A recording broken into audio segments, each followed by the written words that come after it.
and welcome to this episode of Conversation with a Chef. I'm Jo Ritchie and I love sharing with you the conversations I get to have with talented and passionate chefs. It's the backstory, if you will, to the food they're putting up. I begin today by acknowledging the Wurundjeri people and the Bunurong people of the Kulin Nation, traditional custodians of the lands and airwaves where this conversation took place.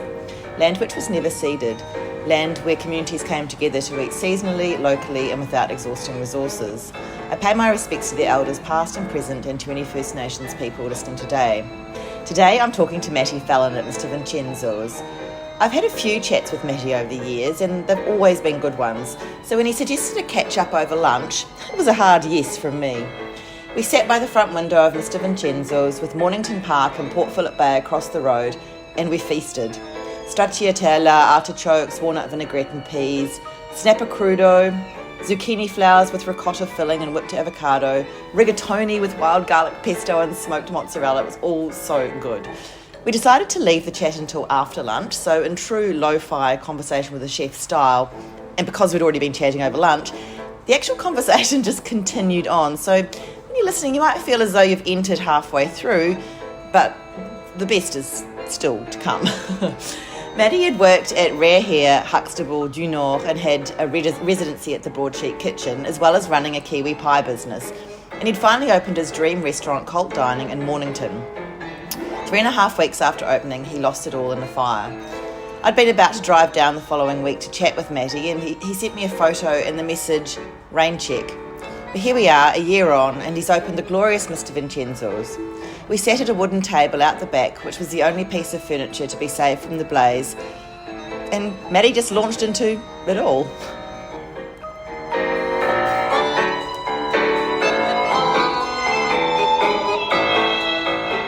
In retrospect, looking back now, it's actually now more, the realisation is more scary than when it was happening. Like, we were just so go, fix, solve. Now it's all sort of sunk. Did it happen during service or? Yeah, we were like packed Friday night. Oh, God. It was. Let me turn my phone on silent. Yeah. It was Friday night, packed service, bottlenecking when you go from your first sitting of mains and desserts at the same time, like when you got that rollover, which is always super spicy. In the style of like the kitchen that we have, we don't have like specific pastry sections and things of that nature, so we just float and whatnot. And yeah, it was insane because like people were still trying to order as well, and we're like, look, so what happened was we had no idea what was going on, and there was a little bit of flooding going. So which is the building's right there. Yeah. So it was the front of the building was starting to have a little bit of water coming up, which water just doesn't come up. And then it started probably an hour later in the kitchen, coming up again, and it got over the points of where the coving that protects like any water and everything going into the plaster and whatnot, it had seeped through there. So it was basically rising up through the wall cavities around all the buildings until at some points it started melting the pipes, so anything that was PVC or plastic. And then so more water would come, and because it was in the cavities around the building, and it was all starting from the restaurant underneath us. Their electrical switchboard was on the back of their extraction area, so all the extraction, all the air was pumping it full of everything, all the cavities full. So it had from all the fire report and everything we got now, it happened quickly. Yeah. But then nothing happened to us until probably, I don't know, I dare say about 40 minutes in, we were like, oh shit, this is substantial. So half the crew was mopping and the front of house team were making barriers. And then from there we, this is uncontrollable. All right, sweet. We cut off all the water mains inside the restaurant. And then I was running around and I bumped into him. So a friend of mine owned the bakery downstairs. Another guy I knew owned the bar. Managed the bar a couple of doors up. And he's like, it's coming out everywhere.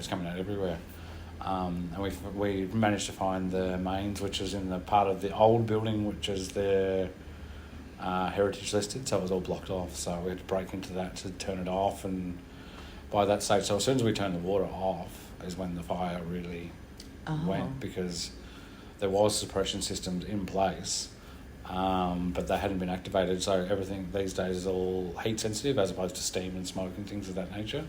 So because it wasn't hot, and because we had the open fire barbecue and everything, we were like, all right, we'll put the barbecue out, just get anything that can be cooked onto the pans, tell people we can't do it, carry on, we'll come back tomorrow and clean it up. That's what our thinking was. And then I was like, all right, everyone will go out on the terrace and grab some beers. Everyone was like, oh, Friday night off, woo, let's have a couple of drinks. And then my cousin actually turned out to be the plumber and came upstairs, the emergency plumber, and he came upstairs, he's like, what are you doing? And I was like, man, it's flooding, I need you to fix it. He's like, bro, he looked like, because we'd been on the terrace, we hadn't looked for quite a while, and we'd turned the extraction off and everything like that, and there was all that, so the mechanical fittings off the aircon units, so where the vents are, were all just pouring grey smoke, which indicates instantly like electrical fire rather than a normal, fueled fire like black smoke. He's like, you got to get out of here now. He called called Triple O straight away. They were there within a couple of minutes. And it was myself, Michael, my head chef now, and our old bar manager, just running around like, shit, what do we do? Like, the fires are coming in. So we managed to grab the computer, everyone's knives, which was a big deal, which I'm really, really thankful for. And then from there, what else did we get? I think we grabbed the tips thing on the way out, and I grabbed like a couple of bottles of wine and a slab of beer, and thought, it'll get controlled. It's not even in our property.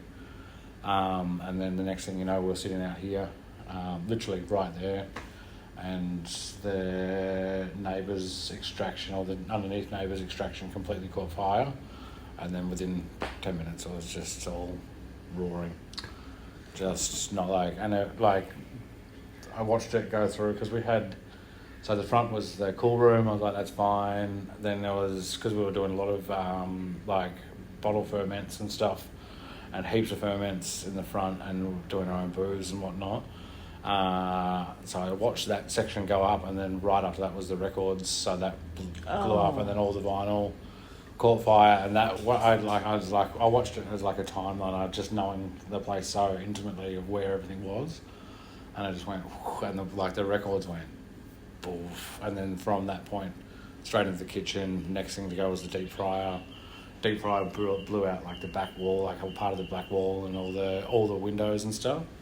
And then just kept exploding. There was enough fat in there that it just kept on popping off and going everywhere, and it was all over within probably. It took I think it was 5-6 hours to, maybe 7 hours to put the blaze out, and there was 3 crews working, like from the back and 2 in the front. Oh God, that's huge. Yeah, because it was 5 other businesses that, like, partially, the one underneath us completely destroyed. Ours was destroyed but still in a repairable state, which is now we can't do. It's going to get knocked down and whatnot. And then the places next door just got water damage, mould, because you couldn't get back to it for quite some time, because it was classed as a forensic scene. Oh. So there's there was never a point of like it was malicious or anything criminal behind it. So arson got ruled out straight away, which was a very lovely feeling to. No, it's like it wasn't those guys. They didn't do it on purpose. But we still had to go through the process. So everyone lost their not lost their businesses, but were very, very affected. And 2 of them lost it literally to mould from all the water coming in from all the mains that was leaking, and then of course on top the fire brigade pumping water all over the top of it. So that's how it all went down, and That's I had never really thought about mould being such a huge weapon of mass destruction. After the Christchurch earthquakes, the city had been closed down. It was closed down for a long time, so there was that central part. You couldn't go in there as a no man's land. They had the army patrolling and so on.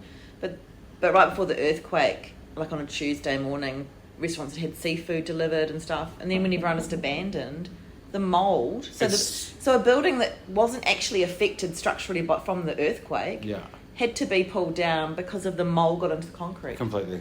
That's crazy. Yeah. Wow. And That's like, devastation. The timing side of things of when, you know, there's a lot of red tape to go through, and the timing of when people can come in and do the cleanup, the forensic teams need to come before that to study the site and all this crap that you don't even think of, like. And then so the timeline, like, especially when it comes down to the mould and like the disruptions of evidence and things like that. Yeah. There's no way of really gauging what happened where, and like they basically, because it's such a toxic site, they have to get in there and just rip it all out. And this, like, the poor guys downstairs, they didn't get, like, the bakery didn't get too much damage, which is quite lucky, but still hazardous site, so they had to shut down. And so it's just all this on costed effect from what we had to suffer majorly, but it destroyed businesses. Like, people were lucky enough to get, like, because it was small enough insurance, not a lot of people going after each other's insurance companies. So some of the smaller businesses got to get back on their feet and their insurance paid them out. But beyond that, it was, now we're like, they reckon it's probably going to be about 3 to 4 years until we can even get going in there. So it's been a year now. Really? Yeah. Did you think perhaps it was going to be sooner? Originally, Yeah. because our landlord, absolute legend, total gentleman, like, really looks after us. He wants to push it all through. His solicitor himself has quite a big law firm. So he's trying to push it through, but then the kickback from local council, and then there's part of the building was heritage listed. So then there was, like, the logistics of getting that re-engineered, and it's just, so we, at the start, it's like, boys, I've got you, you're a solid investment, insurance will cover it, we've got you back, don't worry. Still to this day, he still feels the same way. Whether that comes out in court and things of that nature, I don't think it'll go to court. They call it, it's a weird terminology, they call it a hot tub, where all the lawyers sit in one room and just nut out the best outcome for everybody. Yeah. Which I just thought, I instantly thought of just lawyers sitting in a hot tub, like, that's weird. But yeah, that's where we're at, basically. We have every intention of going back there. Mornington, like, tried and true with the 2 venues now. There is a massive demand for it. People can really see what we're trying to achieve within this space as well. It's not just like another chain, like you've got Doc and Grady and things of that nature, where we are independent, authentic, DIY sort of, and we want to do cool stuff. So, how soon after that happening were you ready to start thinking about this one? This sounds, it's not a lie in any way, shape or form. We were shit-faced drunk, and it was the very next day. We had, I dare say, probably 90% of the team at my business partner's house, and a bunch of the tradies and whatnot. Everyone just came over. We all just got obliterated. And at the time I was like, I might just go overseas for a while. And then I thought, you know what, fuck it, let's just go for it. And I said to my business partner, I was like, pulled him aside and I was like, you reckon you got this in you again? And he's like, yeah, let's do it. And I was like, all right, sweet. And we went out and made a drunken announcement to our whole team, and it was like, all right, we're going again. Like, yeah. Who's coming with me? Like Jerry Maguire style. Like, who's coming with me? And everyone was like, we're there. And a testament is now they're all still here. Yeah. Was the space already available? This was a greenfield site, as what you can see now. So there was no one ever tenanted it. Okay. And the landlord caught wind of what had happened and reached out to our old our leasing agent from Colt, and said, would you like to have a look at this space? And then we looked at this. We looked at next to 10 minutes by tractor, petite tractor. Where else did we look? Some shithole in Dramana. It's not inhabitable. And then that was about it. And then we're going to think about pop-ups and stuff. And my business partner's like, what? There's nothing in it for pop-ups. We can't guarantee anything, because we were very staff focused at the time, because we got Gilles, we'd taken him on and his sponsorship. We had other sponsored staff. Mikey had left his whole career to do it all with me. I mean, we put everything we've got into it. So we're like, he just said, let's just go for it. And we found this space.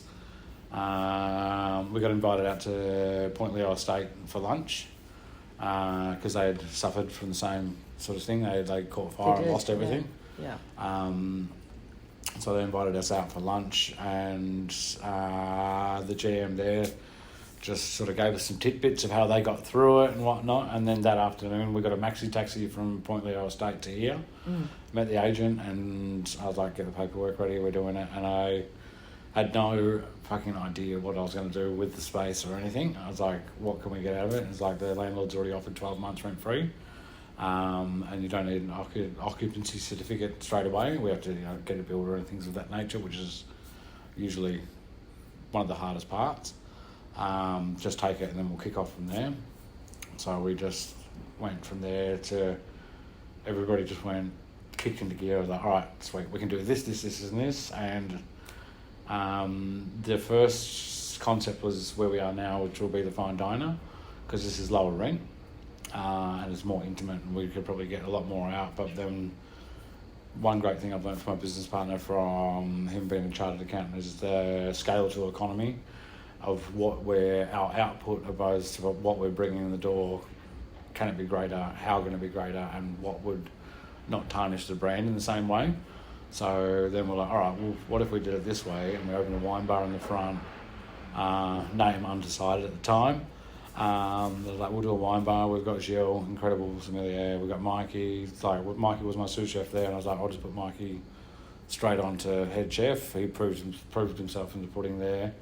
And then I'll take the step back and just do like project management and get everything going, so the boys can stay focused. And as you know, we're here painting everything ourselves and building everything, and it turned out we were much handier than what we ever thought we were. So we literally had like just real specialists, like the plumbing, obviously, gas fitting, things of that nature. We're not going to go anywhere near that shit. It's definitely not what that's not a specialty that we want to go near, especially after the fire. Plumbing, electricity. Beyond that, we got a dude to put plaster in, and then we finished all the plaster, did all the painting, did all the floors. Just all the things you don't think of, like. It's very good. Like, I reckon that floor would be hard to do, wouldn't it? It's like 8 coats of paint. It's Yeah. ridiculous. You got to let it cure for a certain amount of time. But my concept was, so like the way that the concept came about. So I was under the influence. I was having a couple of wines out the front of the space now that we knew we had the space, and I was like, what the fuck are we going to do here? And I was like, wine bar, cool. Wine, vine, vin culture, whatever, something to do with wine, nice and approachable. Then I was like, Vincenzo, and then I think it was probably the week before, my business partner's grandfather passed away, and his name was Vincenzo. And then I saw the photo of the Crudo pasta guy, and I was like, with the the tattoo and everything in Naples, and I was like, that's it, we're doing Italian. It's going to be called Vins, Mr Vincenzo's. We were going to go just with Vins, but the way legalities go with businesses and things of that nature, copyright infringement.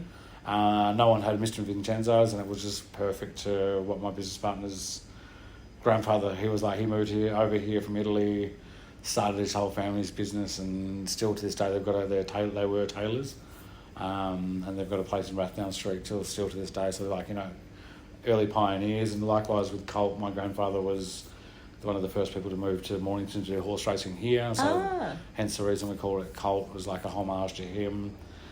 So I based, because I do all the interior design work for us, and the tools and the cleaning the toilets and the breaking of the toilets and cooking and glass scrubbing, whatever it may be. But it's just, we've got to do what we've got to do.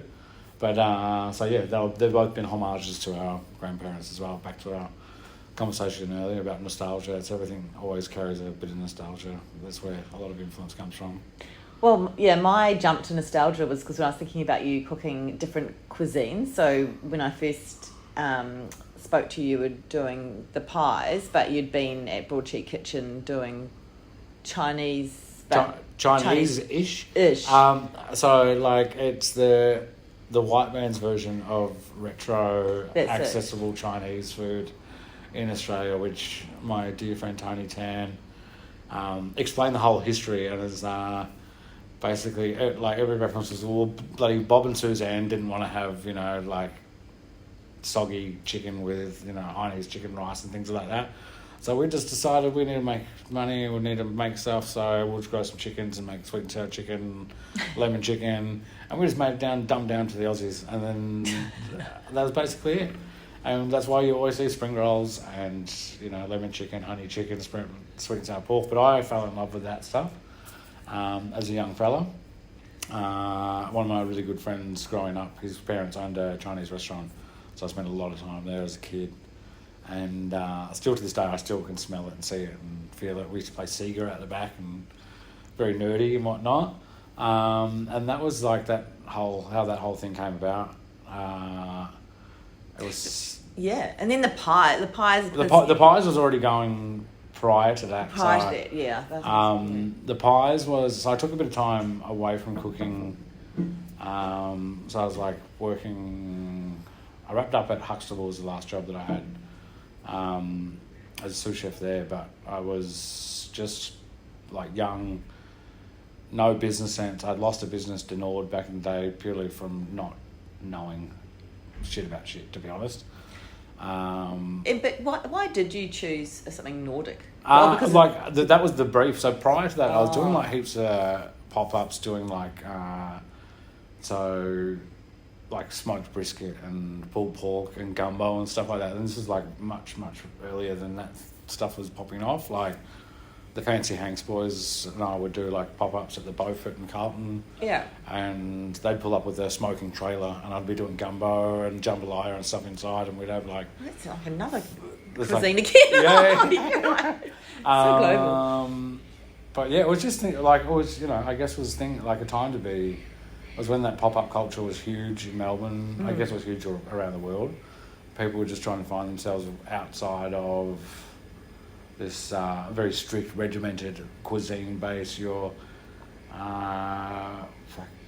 modern Oz or mod Oz, whatever they call it, or you know, your Asian fusion, or you're all the way Italian authentic. Or like everything was like very pocketed and boring. Or if you wanted Vietnamese food, you have to go to some place that looks like a shithole in Footscray, but it was amazing. Yeah. And there wasn't like, no one was like really branching out doing anything different. So there was like this pop-up period, like people were just going, okay, I want to do this now. And that's sort of led a lot of people in a lot of different ways. And a lot of the guys I came up with, and like people like Shannon Martinez, like, you know, she was jumping all over everything. She took over, God, I can't remember the pub, like in Brunswick, Coburg, and she was just like pumping out vegan Mondays.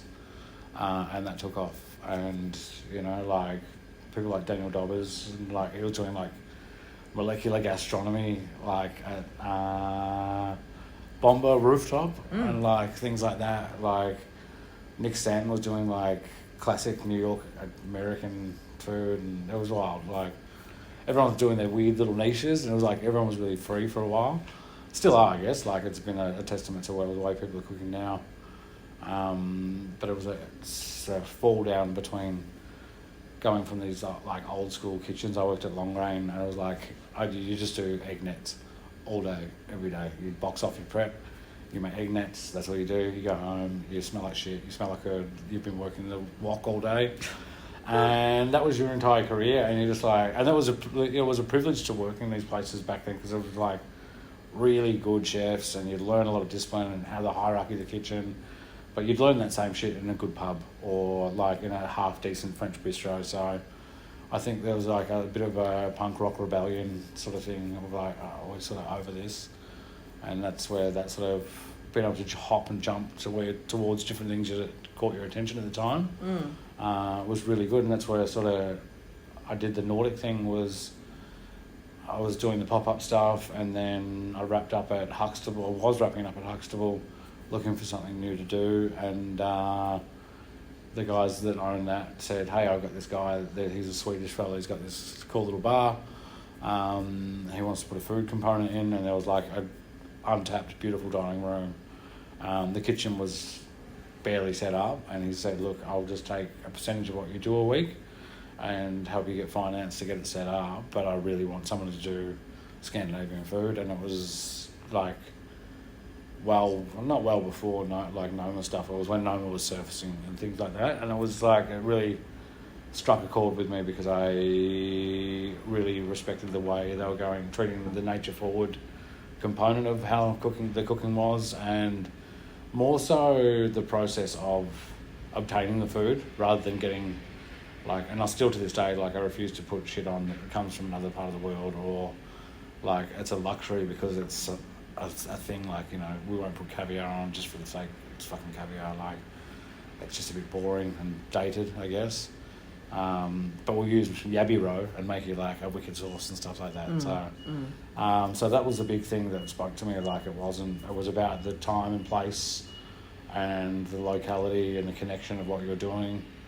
And now moving forward with that as well, the connection's more stronger now. We're very deeply ingrained in the component of making it financially viable for the artisans to survive in with our fishmonger.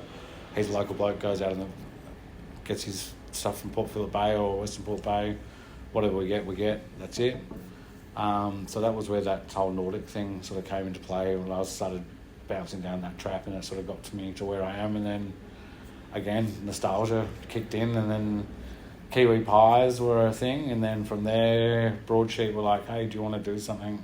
We've got an opportunity for you. And I'd spoken to them about me wanting to do a retro Chinese thing, and then so it's just all this time and place again. It just I don't even know how it happens, to be honest. It's just Matty, hey, what are you doing? I'm this, but why? And they're like, oh, we've got this opportunity. I was like, yeah, I can make that work. And all of a sudden you're just deeply ingrained in it. And well, I think, to be successful, what does that mean? But so you've got the various threads that come together. So you make really excellent food. You've got really great ideas for food, and your food's really delicious. That's number one. Thank you very much. Your personality, though. So I think, and I see the way you work with your staff, and when when we've been out places Broadsheet Christmas parties and things, you're a people person. So I think that's the other aspect, isn't it? Is that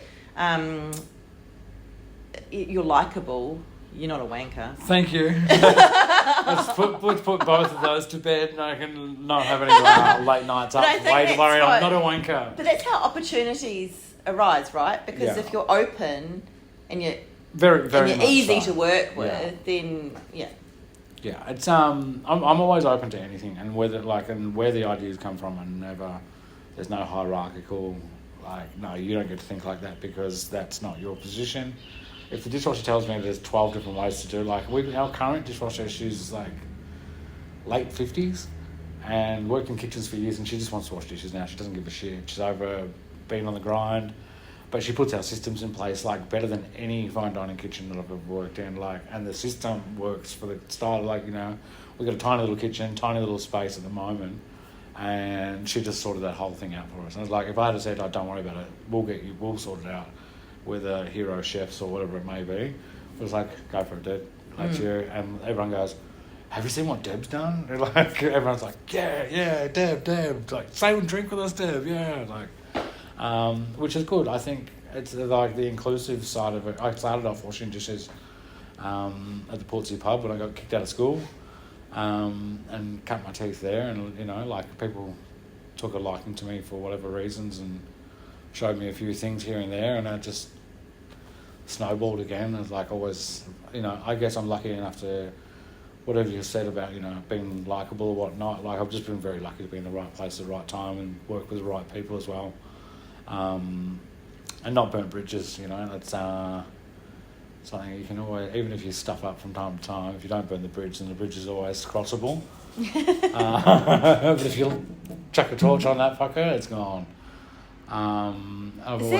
Is it what's kept you in it? Because we were talking before about how you're probably one of the most resilient people I know. You've really dealt with so much over the last few years, but what keeps you in this business?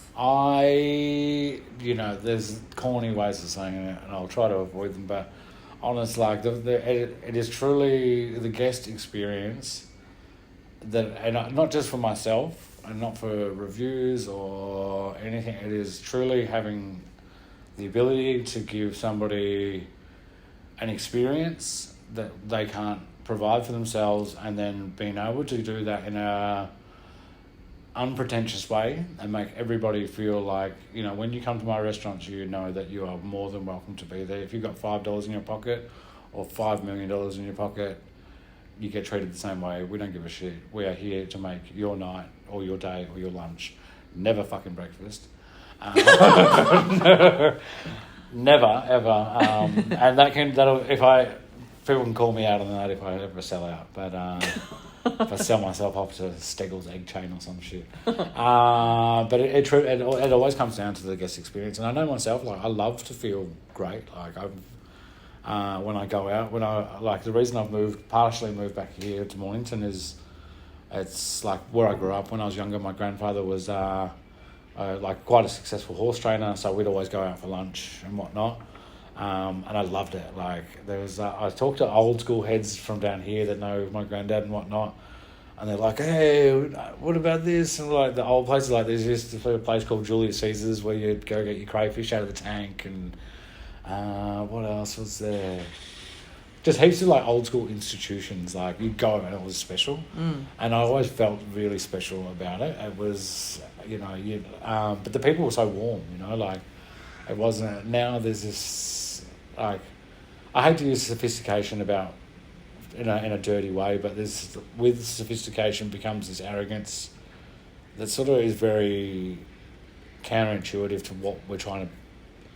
Like, if hospitality is our product and then we're trying to sell it, why do you want to get sold hospitality from an arsehole? Like, as opposed to, you know, people just being authentic and just really warm, and that honestly is the reason I stay in that, and I'm just obsessed with food. Like, I'm nuts with it. It's I'm moving into a whole bunch of other stuff, and I just keep, like, everything just draws me back. Every time I'm going to just take a little bit of break. I was like, no, there's another project. Oh, we're doing this. Yeah. And my mind, like, my creativity, I'm very blessed, is, like, very geared towards food and hospitality and experience and food and bev in general.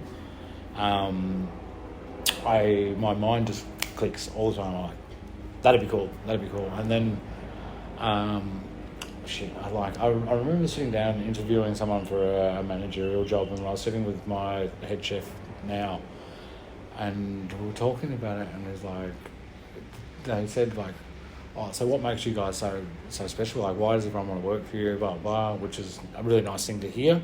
People do want to work for us because we're good people, but we just do cool shit. Like, and if it isn't cool, then we just don't do it. And, like, you know, it's varying stages of people's perception of cool. But I think lots of cool stuff is cool, and I really want other people to enjoy it, and that's how we keep evolving and doing it. You know, like, when I told people I'm doing this, like, 70s futuristic landscape that's going to look like you're inside a wine bottle, when we had a grey shell that we're sitting in right now, everyone's like, what the fuck are you talking about, dude? I was like, nah, man, it's cool. It's going to have cork here, green floors. Everyone's just like, what the... but now you look now, and it's like, there's no real, like, context that you're in a wine bottle, but in my mind, that was how the colour palettes roll out and how people would experience the space, being a small wine bar / restaurant. We've become very much more of a restaurant just for the traction we've got from what we do. Over the wine bar, which we originally wanted to do. But it's just been able to go, all right, sweet, we can switch this on. And now with the space we're sitting in now, again, like, as I said to you earlier today, we, like, part of building Vincenzo's was a healing process, not for myself, for all of us, like my staff that stayed with me, which is pretty much most of them.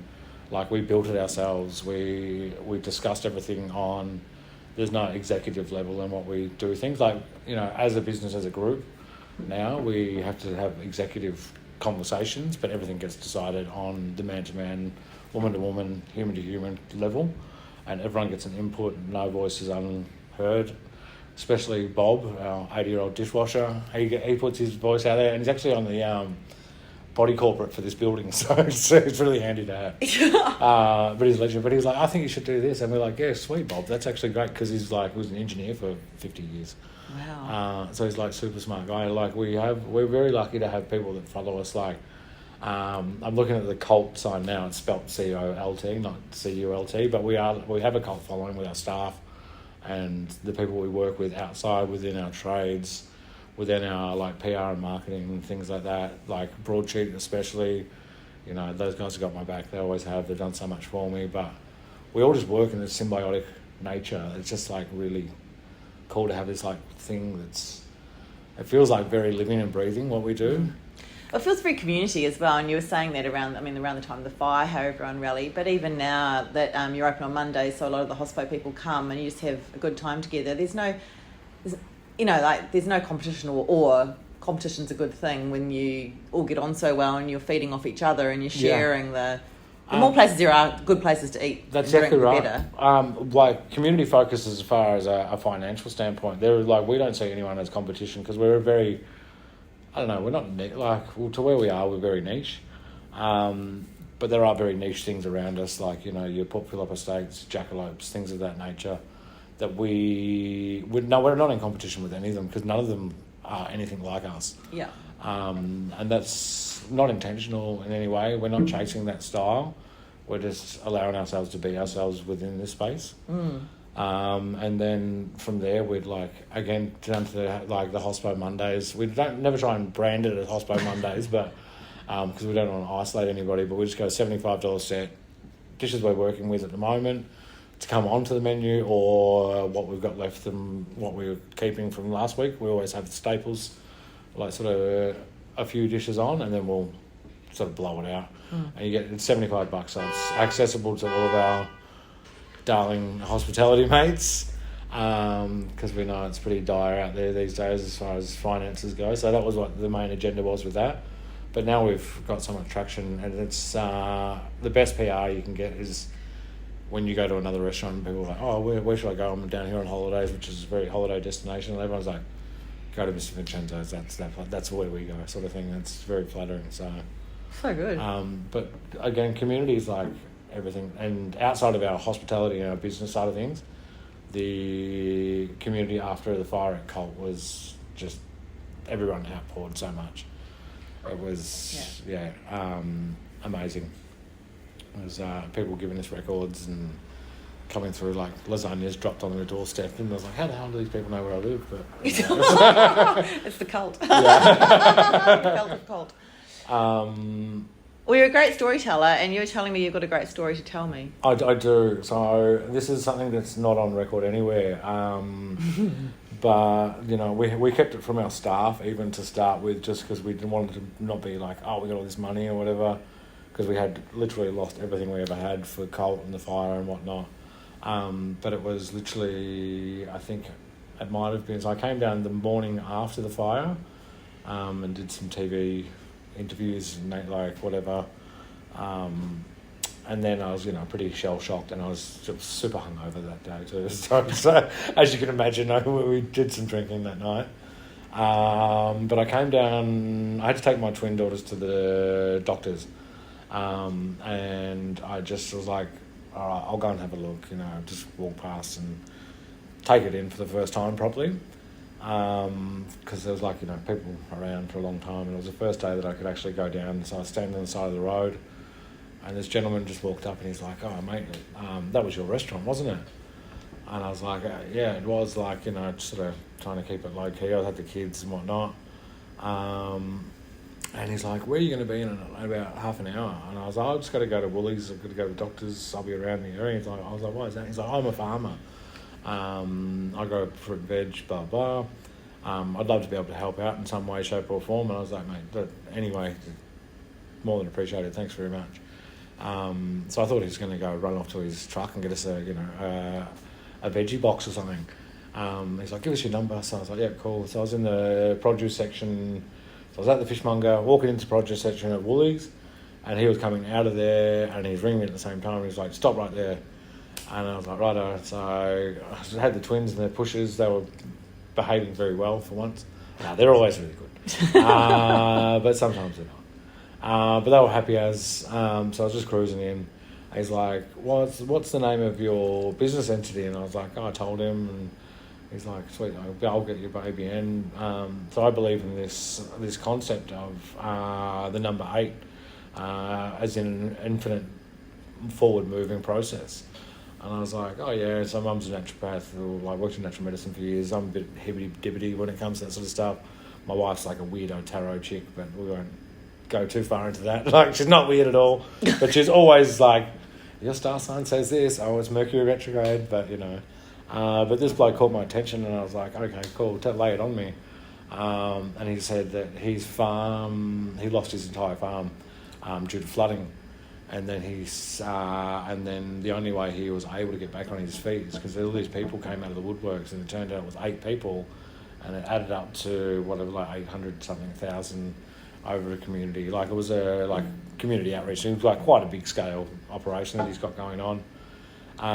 So he's cluing me into this thing. So he did me a check for, was it $25,300? $25,310, which the equation adds up to 8. And he's like, this is so you can infinitely keep going. Your restaurant was amazing. I went there. I want you to keep going. Whatever you need to do with this money, just you can either take it, do whatever you want, or put it into business, whatever.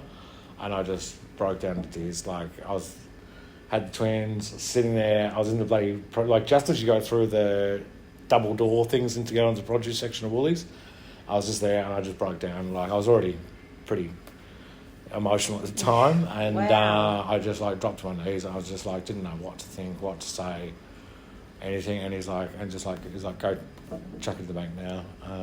It's written out to the company. It'll be tax free. It's a donation, and do whatever you want. And that was enough money for us to go, all right, all the people that we promised that when we were sitting down after we had the fire that we're going to open something, they now have something to go, oh, here we go, we've got some money to pay you to help us get to this next step. And that was all from this bloke. And then it was the grease that the chain needed to go. And then everyone just went bang, and we were literally, that helped us pay security deposit here, not all of it, of course, but had enough money in the kitty to keep paying our core staff. We paid everyone else out. Like, there's a few staff that we paid out in a couple of weeks just because there's no work to return to. Yeah. So that covered all of that and enough for us to buy some tools and get going, and off we went. That's incredible. Yeah. We had him in for dinner about a month ago with, funny enough, 8 of his friends. Inclusive of him was 8 people. 8 people. Yeah.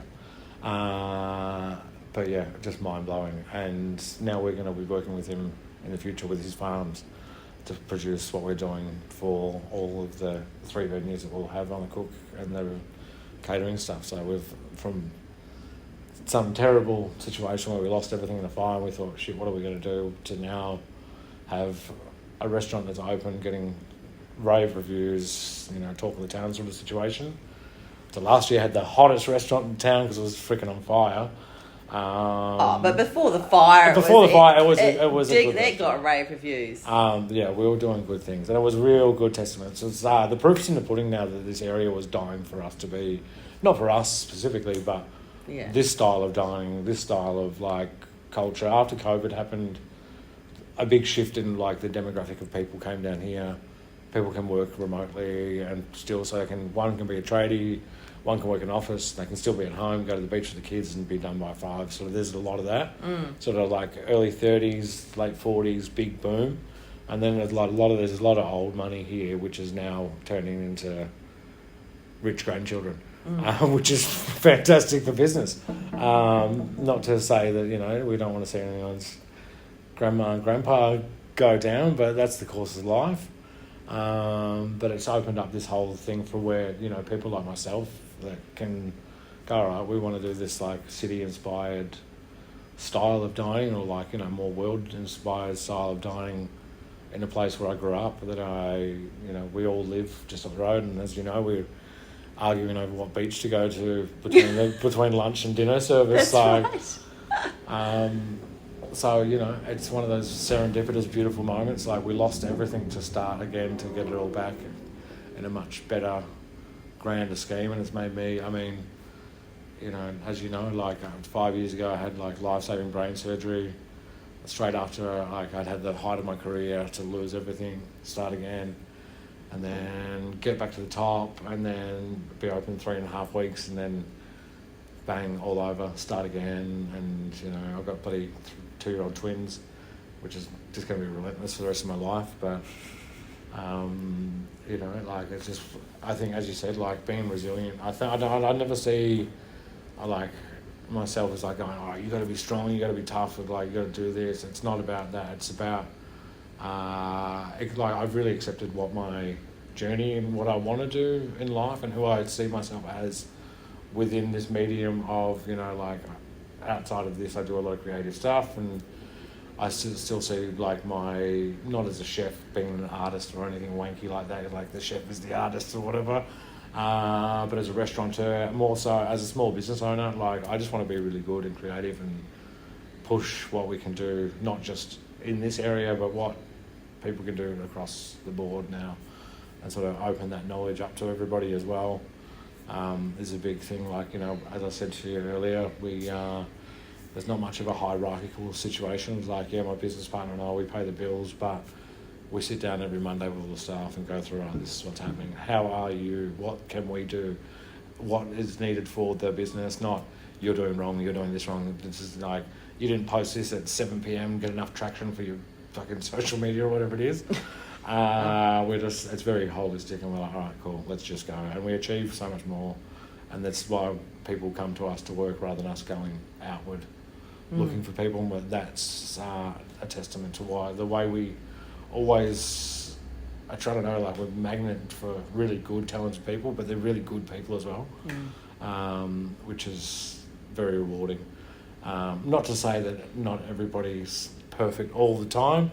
We still work in a pressure cooker environment, and everybody's allowed to feel the way I'm allowed to feel. But it's just like in my 20 plus years in the industry, this is what we had now, and what we had at Colt is, I think, the beginning of what a lot of people are trying to push as a new renaissance of life and balance and creativity, and less job related and more lifestyle related hospitality, which means we can give back a hell of a lot more than just rocking up to a shift that you're scheduled to dread, like every week, like, oh, I'm working with that person, to going, I can take that shift, I'll swap this next week, you know.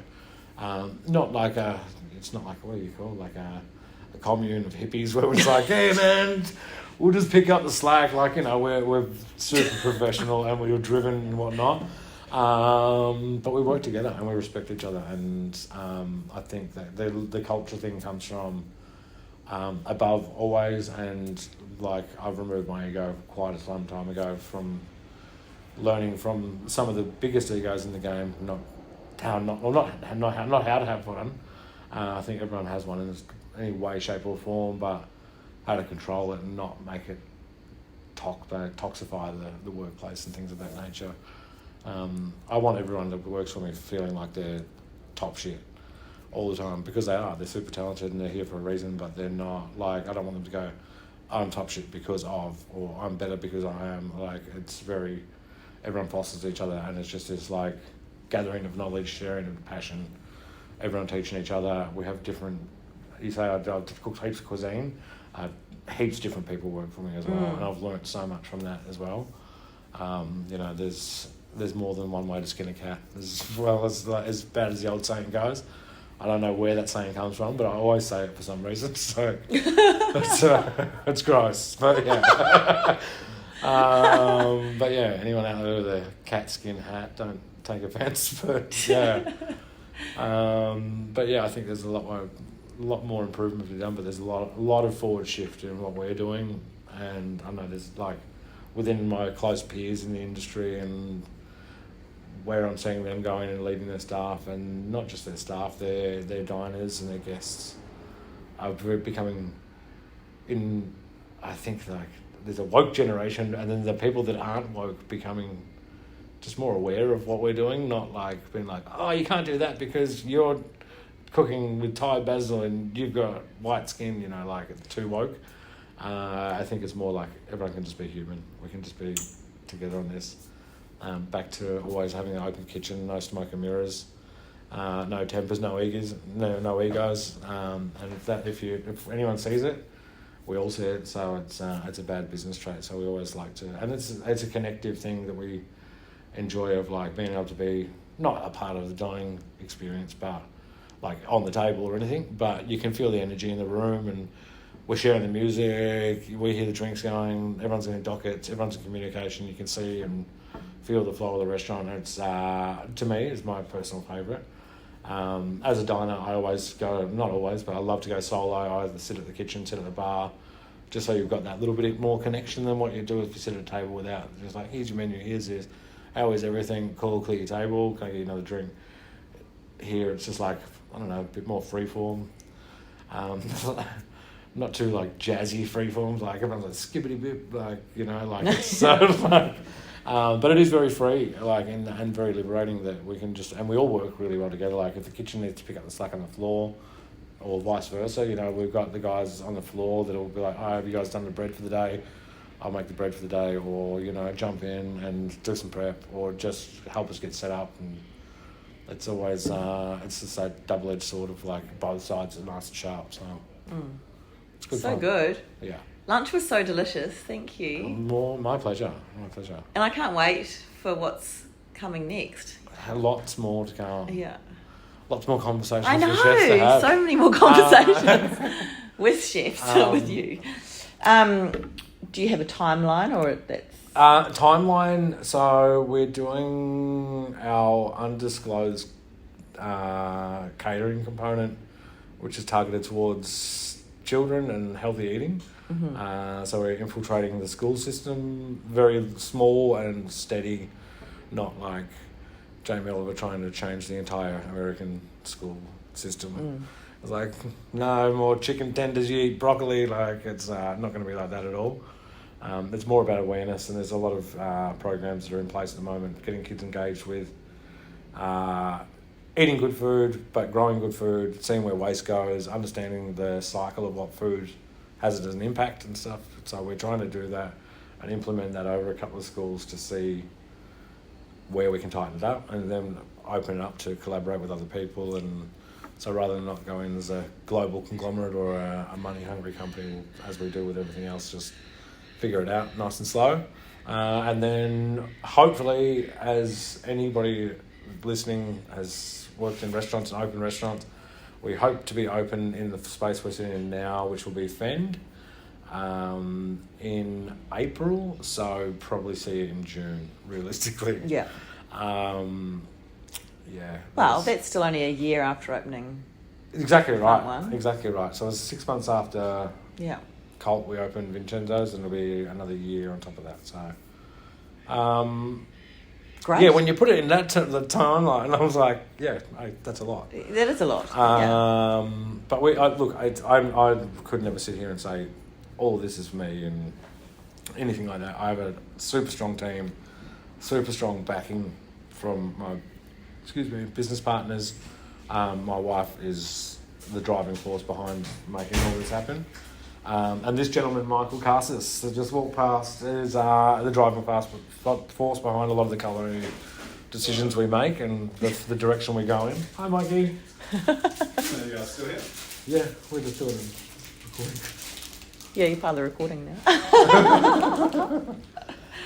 But yeah, that's it. Thank you. More than welcome. So great. Thank you so much for listening to this episode of Conversation with a Chef with Matti Fallon at Mr Vincenzo's. You can check out all the goodness on Instagram at Mr_Vincenzo's, that's VINCENZOS, or even better in person down on the peninsula in Mornington. If you'd like to hear more stories from other chefs, I'm on Instagram at Conversation with a Chef. It's all one word, just as it sounds. You can read the chat and become a subscriber at www.conversationwiththechef.com, and of course you can follow me on Apple and Spotify podcasts. I would love it if you told a friend about my chats, because that's still the best way to get the stories out there. Once again, thanks so much for listening. Have a great day and bon appétit.